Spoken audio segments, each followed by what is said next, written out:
Baru kemudian kita temukan KKN KD. Setelah KD ditemukan baru KKN SK. Dan terakhir baru KKN MP. Kan gitu langkah tadi. Maka untuk tahap ini kita mulai mencari dulu KKN indikator. Yang nyata ada.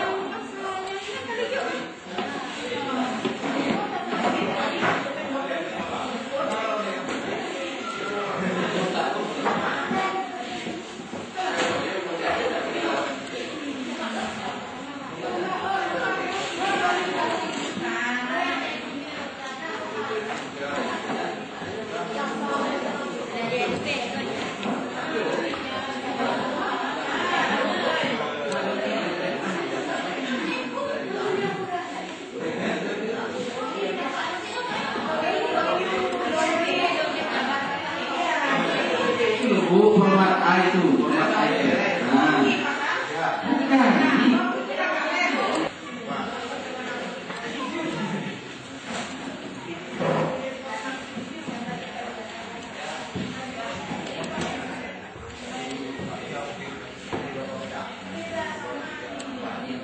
Nah, bukan.